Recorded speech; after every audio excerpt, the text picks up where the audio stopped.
Boa noite a todos, sejam muito bem-vindos à nossa casa. Hoje nós vamos encerrar o capítulo 15. Ele fala sobre fora da caridade não há salvação. E o último item deste capítulo tem esse mesmo título. Aí por que Kardec disse fora da caridade não há salvação e não fora da verdade não há salvação?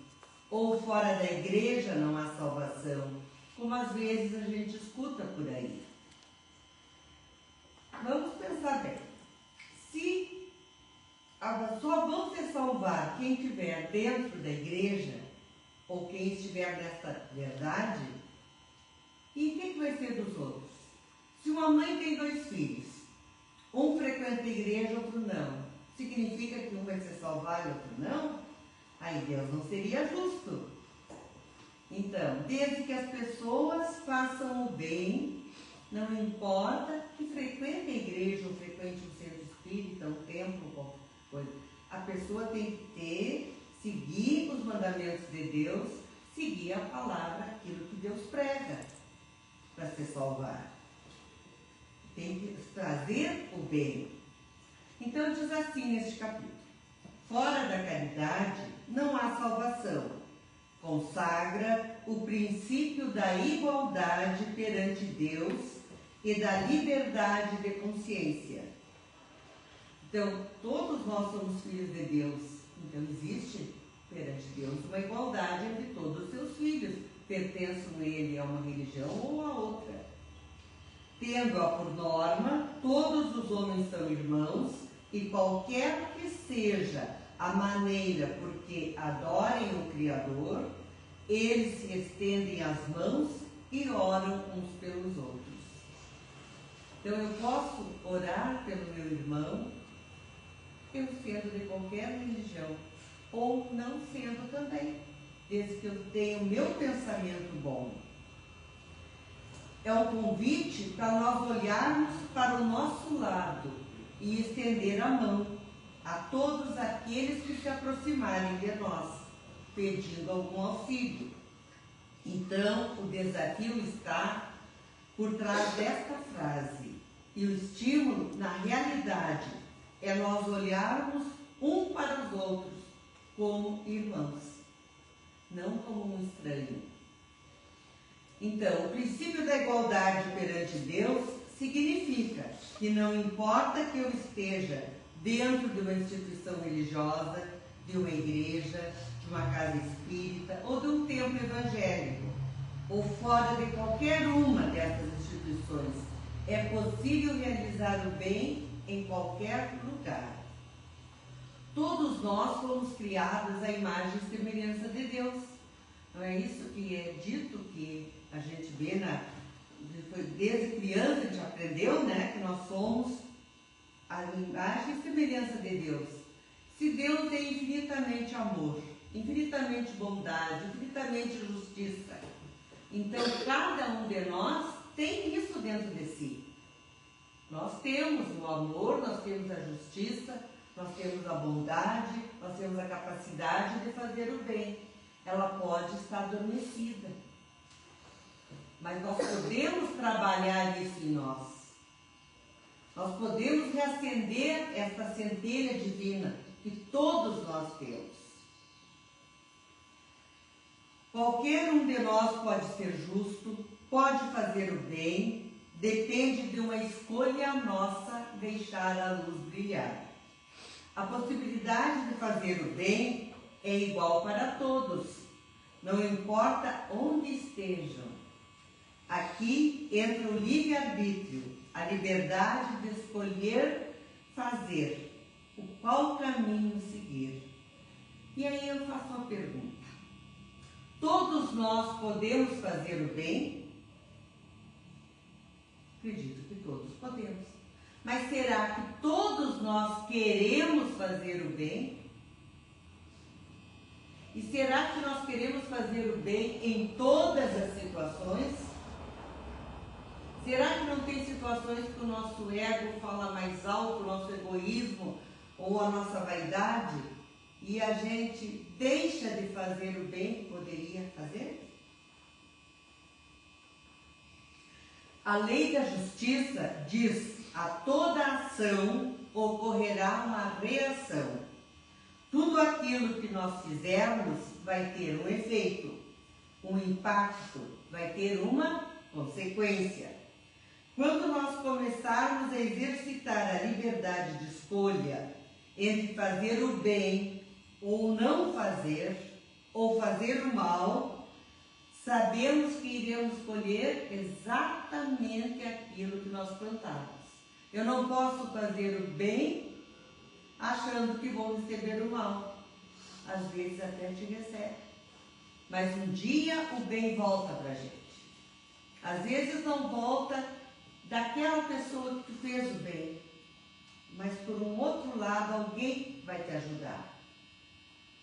Agora, se eu fizer o mal, eu não posso esperar o bem em troca. Se eu quero ser bem tratado, eu tenho que tratar bem o meu irmão. Né? Se eu tratar as pessoas a pontapé, né? Destratando, sendo grosseira, o que eu vou esperar? Que sejam grossos comigo também. Fazer a caridade é perceber a necessidade do outro, que pode ser a dificuldade de executar uma tarefa. Então aqui eu quero assim, chamar bem atenção. Existem algumas pessoas que pensam que fazer a caridade é dar esmola. Outros dizem assim: eu não tenho dinheiro para fazer a caridade. Não é por aí. Fazer a caridade é viver dentro das leis de Deus, de acordo com o Evangelho, de acordo com os 10 mandamentos. E na realidade é muito simples. Para fazer a caridade, basta a gente perceber a necessidade do nosso irmão. E eu vou dar uns exemplos para ver como é simples.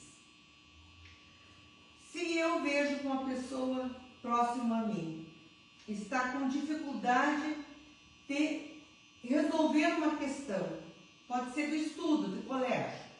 Se eu tiver o conhecimento sobre aquilo e eu me dispor a ajudar aquela pessoa a fazer aquela lição, eu estou fazendo a caridade com ela. Se eu vejo alguém fazendo um trabalho, lá pode ser um tricô, um trabalho de artes, ou um pedreiro, um marceneiro, qualquer tipo de trabalho, e vejo que a pessoa está com dificuldade para executar aquela tarefa, e eu sei fazer, eu não vou ficar olhando. Se eu ficar olhando para aquela pessoa sofrendo ali e não ir ajudar, eu estou sendo egoísta. Agora, se eu for ajudar aquela pessoa a fazer a sua tarefa, ou pelo menos ensinar a melhor maneira dela fazer, que ela não está conseguindo, eu estou executando a caridade. Eu estou dentro das leis de Deus. Eu lembro, numa época, faz já alguns anos, uma senhora, uma amiga minha, estava construindo a casa dela. E tinha o chefe de obras e tinha um rapaz, era um jovem que devia ter uns 16 anos, eu acho, naquela época. E ela viu que ele tinha muita habilidade e que ele ganhava uma miséria. E que o chefe dele, que não fazia praticamente nada, era o que levava a maior parte do soldo. Ela dispensou o chefe, comprou o material para o rapaz trabalhar e o rapaz continuou. E agora, depois, eu não sei, talvez uns 20 anos que você passou, e eu essa semana vi esse rapaz. Pois ele está muito bem na profissão essa que alguém oportunizou para ele iniciar. Ele tem seu carro, ele tem já sua casa própria. E isso saiu porque alguém enxergou nele que ele tinha uma habilidade. E ele não tinha dinheiro para comprar o material. E aquela senhora comprou o material e deu para ele trabalhar. E ele fez daquilo uma profissão. Então, são pequenas coisas que podem ser feitas e às vezes a gente não se dá conta. Se existe lá, como volta e meia a gente vê assim, tem uma pessoa doente, não tem condições de ir para o hospital, aí algumas pessoas dizem, vamos fazer um risoto ou um galeto para juntar dinheiro para ajudar aquela pessoa. É outra forma de fazer a caridade. Se eu posso doar algum material, dou o material, mas mais importante que isso, eu doar o meu trabalho. Eu ir lá, ajudar a fazer o galeto, ajudar a vender. Porque eu dar uma coisa pronta, por exemplo, eu dar um bolo para uma criança pobre e eu fazer este bolo, é mais importante eu fazer. Eu doar o meu serviço. Entre eu comprar uma roupa para dar para alguém e eu, por exemplo, fazer um tricô, tricotar esta roupa, é mais importante aquele que tricota, aquele que faz o trabalho do doar. Então a caridade, gente, é muito simples e é muito fácil de fazer. E no asilo, aqui quando tem dois lados idosos, tem gente, muita gente aqui que ajuda, que dá muito mantimento, mas é bem importante para eles a visita. Ir lá passar umas horinhas. E se a pessoa tem uma habilidade de cantar, de dançar, ou de fazer, declamar poesia, seja o que for, e for lá e mostrar, fazer aquela sua habilidade ali para aquelas pessoas, é uma enorme caridade, a felicidade que causa para aquelas pessoas. Mas eu garanto que muito mais feliz e realizado fica aquela pessoa que foi lá tomar aquela atitude de fazer. A gente sempre comenta aqui quando a gente trabalha nos risotos da casa, quando termina o serviço, às vezes a gente está bem cansado, a gente às vezes se atira numa cadeira, mas nós estamos todos com um sorriso no rosto. A gente está feliz porque fez alguma coisa. Então, sempre que a gente doa o trabalho da gente, é muito gratificante. E a gente, quando faz alguma coisa por alguém, às vezes a gente pensa que está deixando o outro feliz, mas não, na realidade quem está feliz é nós. E nós estamos fazendo bem muito mais para nós do que para aquela pessoa que está recebendo. Tem muitas coisas que a gente pode fazer. Quando a gente vê uma pessoa triste, às vezes aquela pessoa está precisando apenas de um abraço. E às vezes aquele abraço é o que ela precisa naquele momento. E a gente está fazendo um enorme ato de caridade, sem se dar por conta. E assim, quando a gente vê alguém muito bravo, que está colérico, a maior caridade que a gente tem que fazer é se afastar. Para que aquela pessoa não descarregue na gente aquilo que ela está dentro dela. Deixa se acalmar sozinho. E passa. Agora, se tu tenta falar com uma pessoa brava, às vezes ela fica mais brava ainda. E tem aquele que só quer falar.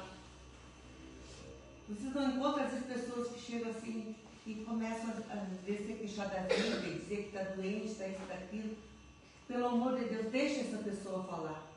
Porque às vezes ela pode se curar só no desabafar. O que a alma dela está precisando é botar para fora. De repente, ela não tem assunto, então, mas ela precisa conversar com alguém. E até não é conversar, ela quer falar. E aí a gente doando os nossos ouvidos para escutar essa pessoa, nós estamos fazendo a caridade. Aquele vovô que nos conta a mesma história. Há muitos anos que a gente já sabe de cor. Vamos escutar. Vamos até fazer perguntas para ele. Embora a gente saiba tudo, mas vamos conversar com ele.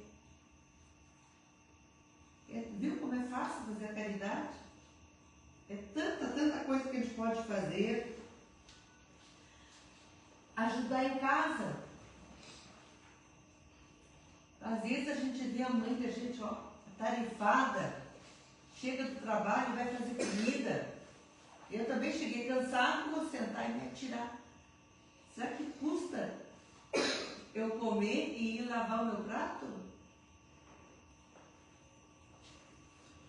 Será que custa eu guardar no lugar as roupas que eu tiro? Se é para lavar, botar para lavar? Será que a mãe da gente não merece também a nossa caridade? E assim, gente, tem tanta coisa que se pode fazer. Eu peguei algumas coisinhas. A gente tem tanto dom. Uns têm dom para música, né? Outros têm dom para dança, outros têm dom para trabalho voluntário. Então, cada um, usando o seu dom, pode achar uma forma de ajudar alguém, de fazer o bem para alguém. Porque fazer o bem é uma coisa, fazer o mal é outra. Agora, não fazer o bem e não fazer o mal, também a gente não ganha pontos. Então, a gente tem que fazer o bem para que o mal saia desse mundo, para que ele acabe, para que ele pare de existir. E para o mal parar de existir não é a gente ficando de braço cruzado, apenas, não me meto. Não, eu tenho que fazer a minha parte. E a gente começando, cada dia, fazendo um pouquinho, quando a gente vê, a gente vai fazer o dia todo da gente de caridade. Desde que eu saia sempre com o olhar voltado para o meu lado, para todos os lados. E percebendo o que as pessoas necessitam. Às vezes, a gente vai visitar um doente e chega lá, aquela pessoa, às vezes, mora sozinha. Não tem nem quem alcance um prato de comida. E será que a gente se dá por conta de levar um prato de comida? De repente, em vez de sentar e ficar conversando, dar uma organizada na casa para aquela criatura que está apavorada. Deve pegar uma vassoura e passar. Né? Então, a gente pode ajudar de tantas formas, são infinitas as formas que a gente pode ajudar. Desde que a gente acorda até a hora de dormir, a gente tem mil e uma possibilidade. Mas para isso a gente tem que estar com isso na cabeça. Com essa vontade de ajudar, de perceber qual é a necessidade do outro. E outra caridade, esta sim, o perdão. Quando a gente perdoa, a gente não está fazendo a caridade para aquela pessoa recebendo perdão. A gente está fazendo a caridade para a gente. Porque a gente, quando perdoa, está tirando a mágoa de dentro do coração da gente. A gente está aliviando a nossa alma. Pensa bem, quando a gente está com mágoa de alguém, a gente passa 24 horas pensando naquela pessoa.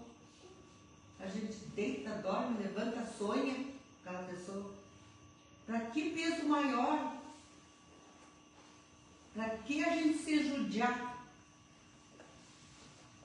Vamos ser bons conosco mesmo, perdoando.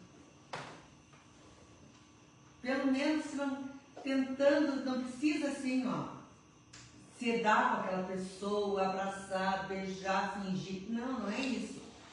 É não ter ódio daquela pessoa.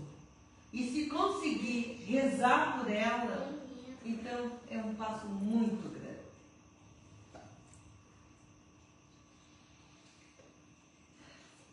Fazer sempre o bem está difícil? Então, qual é o caminho? O caminho é termos um código de ética. E onde está este código? No Evangelho, na Bíblia, no Alcorão, seja lá o livro que a pessoa segue. Enfim, nos livros sagrados, de acordo com a sua fé. Os 10 mandamentos. É se propor a cada dia tentar conter as más tendências. A gente tem que tentar conter as más tendências, gente. Porque às vezes a gente olha para o lado e vê uma pessoa executando um trabalho perfeito, maravilhoso. Só que a gente quer que o nosso trabalho seja melhor que o dela. E aí às vezes a gente desdenha aquela pessoa, desdenha o serviço dela. E, no entanto, a gente sabe que o serviço dela é melhor que o nosso. Isso é uma má tendência dentro de nós. E isso aí a gente tem que curar. O sol nasceu para todos. Todos têm o direito de brilhar. Então, eu tenho que procurar fazer as minhas tarefas o melhor possível, mas não desdenhar o serviço dos outros. Precisamos governar as nossas ações. Não basta apenas não fazer o mal. E sim, além de não fazer o mal, temos que fazer o bem. Então, essa é a palavra-chave. Fazer o bem. Então, esta é a mensagem deste Evangelho para nós. Espero que possa ter ajudado alguém. E agora vamos nos preparar para receber o passe. Deus Todo-Poderoso, Senhor que é Pai, que nos protege, que nos ilumina, clareia nossa mente, abra os nossos horizontes, que cada um de nós aprenda a fazer a nossa luz interior brilhar, que reacenda a centelha divina que o Senhor colocou em cada filho seu, para que possamos trilhar este mundo e sairmos daqui melhores do que nós chegamos. Que possamos crescer, possamos evoluir e que um dia possamos conquistar a nossa morada